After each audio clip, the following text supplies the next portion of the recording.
Well, hello, my name is Yao Sante. I'm a member of BDPA's chapter in Cincinnati and a student at Princeton University.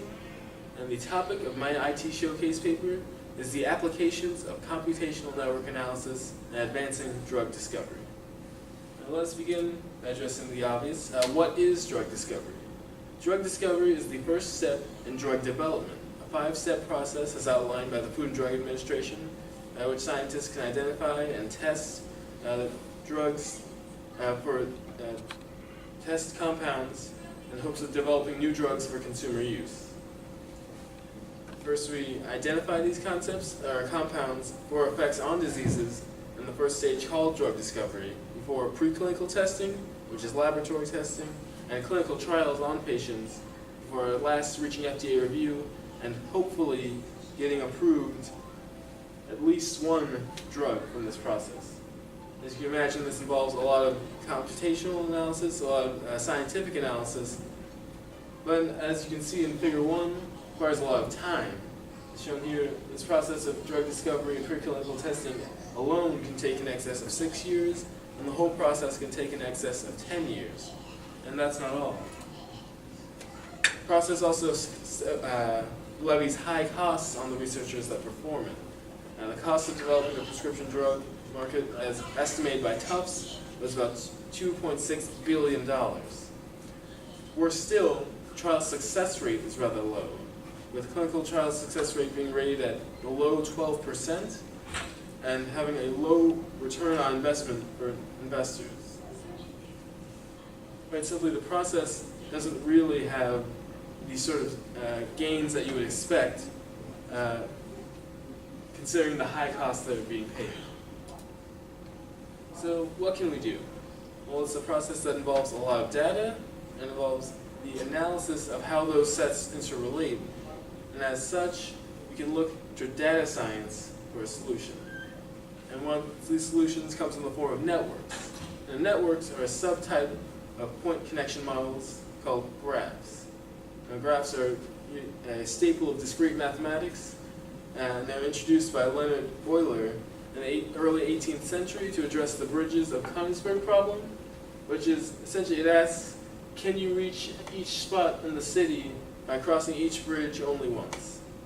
A complex problem, although seemingly simple, and as such the mathematician developed a method of simplifying it even further down to these points being nodes and these paths being edges. Now, a ball and stick model doesn't seem too complex, but really what it does is allows us, from this simple model, to scale up into more complex sets. In forms of software, these networks gain power just from the computational and statistical methods that now accompany them.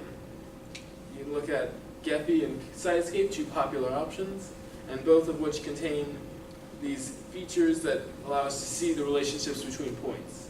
From simple edge-based weighting, which would be taking a node and seeing how many edges run into it, versus another one which may have less edges, pointing to the importance of each node. Modularity connections, which look at how tightly grouped things are, and how separable these groups are, depending on the amount of edges within a cluster versus outside of it. And clustering coefficients, which focus on the nearness of points relative to the others. And these have many applications in many other aspects of biology, protein-to-protein interaction networks, systems biology. But what we can look at here is the interactions in biomedical and bioinformatics, specifically. So, looking back to the issue of these high costs with drug discovery. What we see here is a problem no longer in natural science, but in data science, and as such we have really two big paths that we can look at. If there's an issue with the algorithm, we can either adapt the algorithm or change the algorithm that we're using. And from this we can look at two promising solutions. The first is advancing network analysis itself. And what this amounts to is upgrading the algorithm to employ more complex methodology. And then the other method is drug repurposing, which looks at, rather than developing new drugs, we'd be taking old drugs and comparing them to diseases in new ways to try to find new connections. And as it states here, the advancing network analysis method is favored by many players in the commercial space, whereas this drug repurposing method can be shown more easily, I believe, in the academic space with the innovations of research.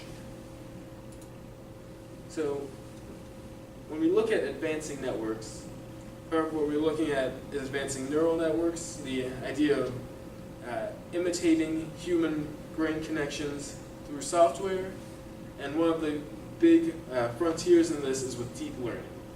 Now, deep learning represents advancement in machine learning technology, and rather than feeding data in and allowing the machine to train itself and that being it, deep learning focuses on reinforcement. So, and a result is not feasible within the field, you'll get a negative reinforcement, and if it is feasible and can point to future discoveries, you'll get a positive reinforcement. And what happens then is that the machine can train itself to find new results and essentially learn from its mistakes. Now, where can we apply this?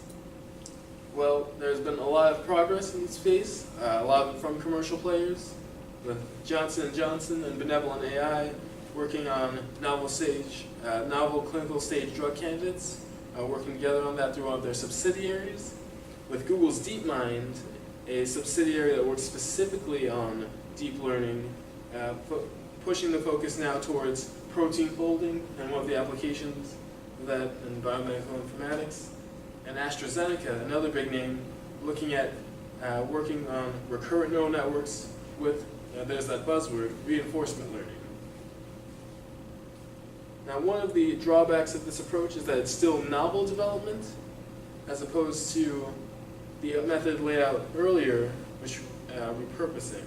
Although these show promise in reducing costs by speeding up the analysis and showing, providing more insights, there's still that issue of new analysis.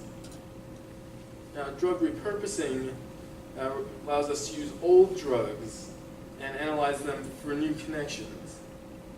Now, the research of the scientists at the Division of Biomedical Informatics at Cincinnati Children's Hospital Medical Center really elucidates these by really pointing out as I feel, intuitively derived factors that have to be in play for drug repurposing to occur. The first being distinctly separate groups of diseases and distinctly connective drugs, because otherwise you end up with what is called a hairball network, where everything's connected to everything else and you can't really get meaningful results out of that. Now, these are demonstrated through two papers of theirs that have been published fairly recently, within the last 10 years. Now, the orphan disease networks focuses on the benefits of a multi-factor analysis of rare diseases.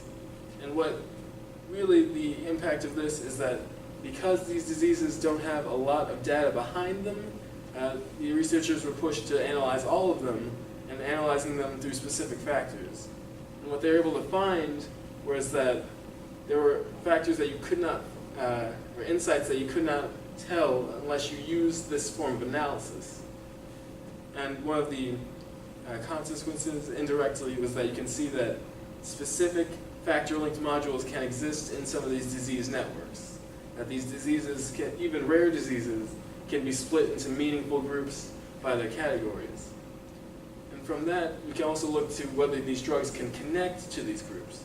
And their second paper, Computational Drug Repositioning Through Heterogeneous Network Clustering, they focus on specifically on the ability to retarget drugs at a larger scale. So what they're able to find is that using this enriched method of comparing comparing nodes of diseases and drugs by all these factors, that they were able to identify new indications of patterns and really see things that you could not see without this new form of analysis. And one of the implications for drug discovery here is that you can connect drugs to specific groups of diseases, and that these connections are non-trivial, non-promiscuous, so that they aren't to everything, and that you can separate these with these, as I mentioned earlier, network softwares to look specifically at how these drugs connect and by what factors that they connect. Now, really, what's the result of this? The result is that by targeting old drugs to new diseases, we can see the possibility of substantial reductions in costs, because the trials, you would have to go through many of the earlier stages of testing, specifically from FDA review for safety, as these drugs have already been tested on humans and shown to be safe for their use. And although it's hard to find some aggregate numbers on how these costs have been lowered, anecdotally, some have reported substantially lower costs, in some cases of upwards of 80%. So, where can we go from here, having seen these two approaches? Well, it's obvious that both of these, since they show such promise, will continue to be studied. So one of the things we can look at is the surrounding factors, like some of the things that are limiting these technologies, namely a lack of computational power and a lack of available data. Well, computational power, as we know just from the last few decades, has only been on the uprise. And further, there's some companies that are even specifically tailoring architecture toward these complex analyses called tensor microarchitecture, which is optimized for deep learning analysis. And further, as these systems develop data, they could use these new insights that specifically or particularly for deep learning networks, they can use to build these new connections and new insights. So as both of these things increase, the processing power and the training data, networks for both novel drug development and repurposed drug development can increase in complexity and produce more nuanced, specific results in the future.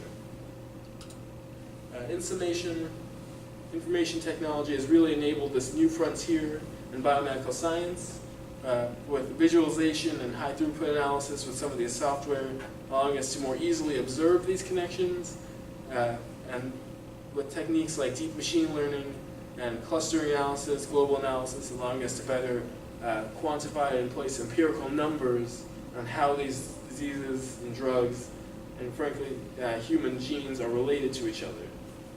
And of course, drug discovery is but one example of the many ways that the constantly increasing capabilities of computers can advance human health and natural science on a wider scale. And these are my sources.